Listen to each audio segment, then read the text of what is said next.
Okay, continuing for the disassembly of the Wrap 68 shotgun. So we've already pulled out the bolt, we've pulled out the back spring and the little filler guy.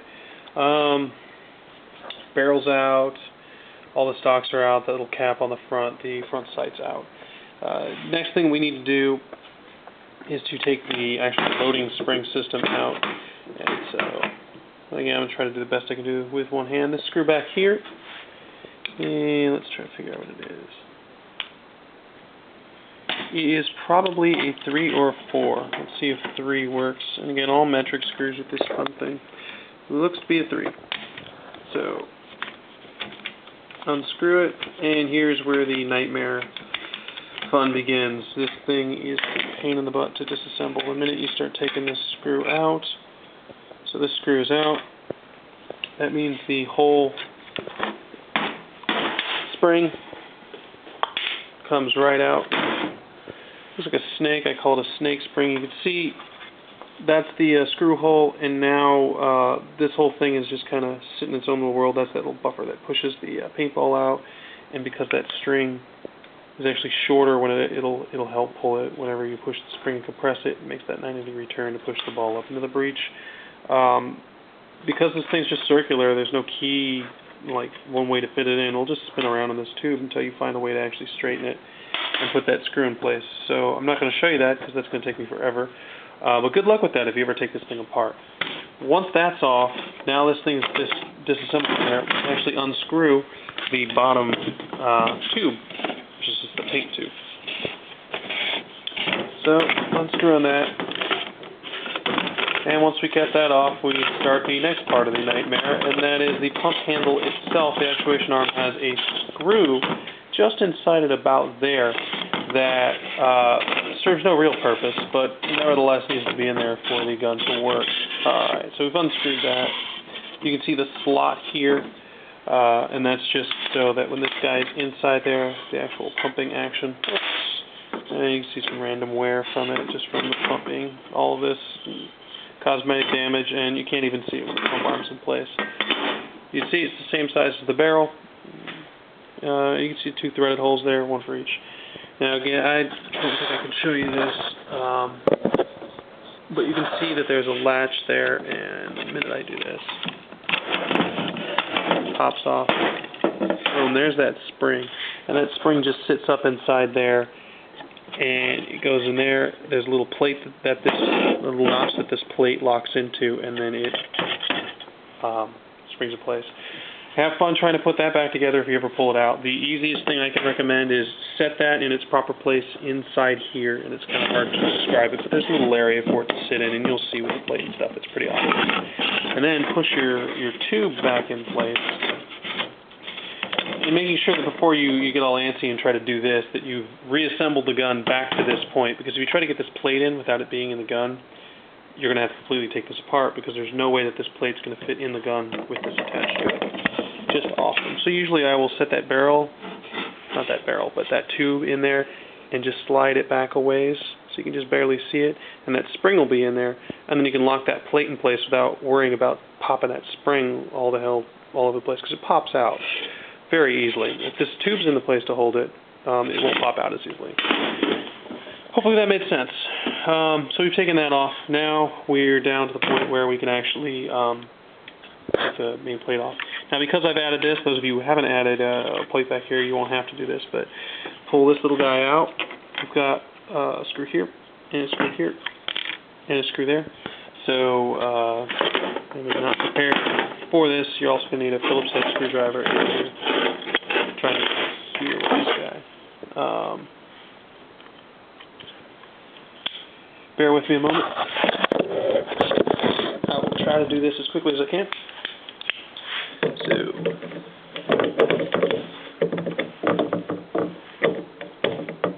oh, come on. Pulling that out. We've got this one out, and this one out, and this one out. And again, this is just the aftermarket adapter plate that I got. Once you get that off, there are 2 screws underneath here, one there and one there, that hold it in place. And pull that off. You can see the 2 holes, only cosmetic damage to get that plate on there. So these are now out of the way. Now we can actually get in here. There's this pin. You basically just knock it out. Might be able to do it with this guy. Yep. Nope. Maybe. So, knocking this thing out. And then using the pliers as best I can to pull the rest of the way out. Nope. And I knocked that out.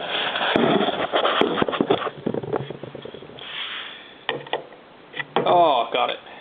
So that little pin comes out. Now you're ready to become, more intimately familiar with the internals of this thing. This whole area will slide off, and it lets you see the internals, the heavily modified internals they made. This probably looks nothing like a normal Ram 68, with the bolt lockout and all that fun stuff. Oh yeah, the bolt lockout, I forgot to mention in the other video, also served as a direct ball chopping mechanism. Because of the way it worked, it put a large metal plate that was spring-loaded into the path of your paintball. So the paintball would have to hit this plate on its way out. And yeah, just basically served to chop your paintballs. Boom, that's out of the way. Here's the internals of this. You can see your plate that would slide back and forth to cock. It has its own spring. It attaches here and here. So be careful when you pull that off. You don't lose this spring. Yeah, the deeper you go into this thing, the more springs and small parts. You can actually spar to the power tube here. Now again, this is the trigger part. You can see there's the actual hammer.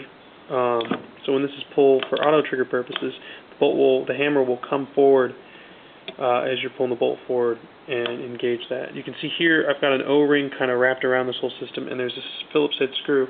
The O-ring is trying to keep that in place as best as possible, and you want to tighten this not so tight that it can't move a little bit, because if you ratchet down really, really hard, it may not do its job right, but make sure it's snug.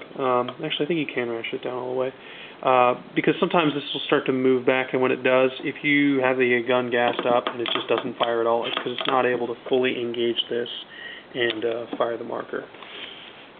But this is my reworked system to allow it to auto trigger. From there, if you want to take it apart even more on this side, you've got a screw here, you've got a screw here.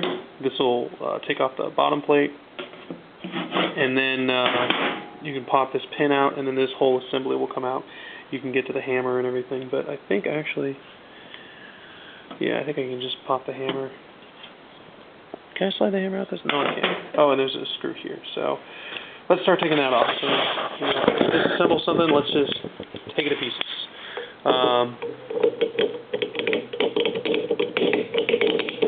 So this is off. These Phillips head screws are smaller than that one that we took out earlier. That was part of the marker, so you shouldn't have to worry about which screw goes where. And this, what I'm doing right now, is basically just taking the back part of the mechanism from the gun. Yeah, same size screw that I was using earlier. What is this, a number 3? So that's fortunate. Again, this is releasing the power tube right now. The whole rear grip of the gun. Once those are out, that comes off, and you can see this whole mechanism is just kind of starting to fall apart. You can take it apart even more, but what I'm interested in is the hammer. You can see you have to kind of nudge it out. So there's the hammer. Your whole trigger group, all this stuff, you really shouldn't have to be messing with at this point. There's your hammer. So the power tube would be in the center here. It would lock on like that, and then when you hit that hammer, boom, bolt goes forward. Paintball goes forward. So there's that, nice brass internal part, great shape. You can see all this stuff is in great shape. The issue with all this is they're all random, non-standard sizes. No other paintball marker parts are going to work for this. No older pumps, nothing. You were stuck with whatever the random company that made this, and look, it's no longer a random company. You might not be able to read this, but it said like Ram 68. Here, it now says Quanway Paintball Support Company Limited. So, thank you, China. China has managed to take a simple and basically the oldest paintball marker design ever and has made it barely usable. Here's the power tube. As that hammer comes back after releasing the bolt, it strikes this guy, and you can see it's very light right now. I've lightened the spring to the point where it barely needs anything to actuate it. And it's spin valve, just like almost any other marker you've seen that use a poppet valve. Some people call it that. That's what this is. So it hits it, boom, lets the air out down the power tube, across the bolt. The whole system just rides on this guy here. So spring force, this goes back, hits the poppet, boom, air comes forward, out there. Everything's great. This right here actually is just held on, and instead of going through the back way here with the screw and the little indicator, it's a lot easier just to go this way. If you have a wrench, an adjustable wrench, you can do it. I think I may be able to get away with it right here with this guy, because it's not that, yeah. Hold on. Oh, I always come prepared for videos. So, as you can tell, I'm an expert at this, making videos on YouTube. Come on, there we go. So, unscrews here. And again, as you're unscrewing this, watch out, because you get your O-ring there, make sure it's well oiled and all that. Oh, so you don't have to worry. But there's your pin valve. You see it's got 3 little ports and the actual, gasket part of it that's going to cause the seal and everything. Again, this is not exchangeable with any other paintball gun. It's just, you look at it and it's just barely enough to make you think that maybe you could exchange it with a better part, a better quality American-made part, but no, you can't. Here is the Chrono Wing spring, the spring that may also be not so great in this marker.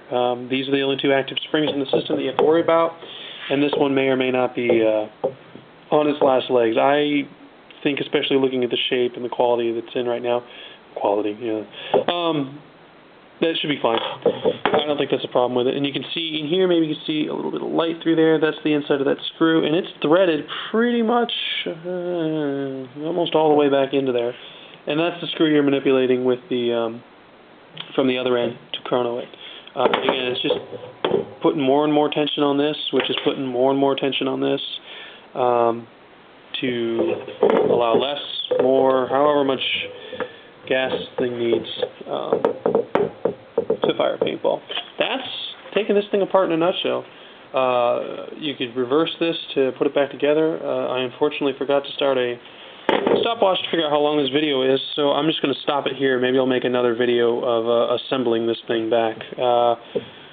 Hopefully that's helpful. Let's get a nice big shot of all the parts. Now they've been disassembled all over the place. Barrel here. And you got your screw here that goes into that. So there you go. I've done this, I don't know, 50 times, so it takes me 5 minutes to get this thing back together. But for someone who's never tried to disassemble this thing, it's a nightmare. Hopefully this helps.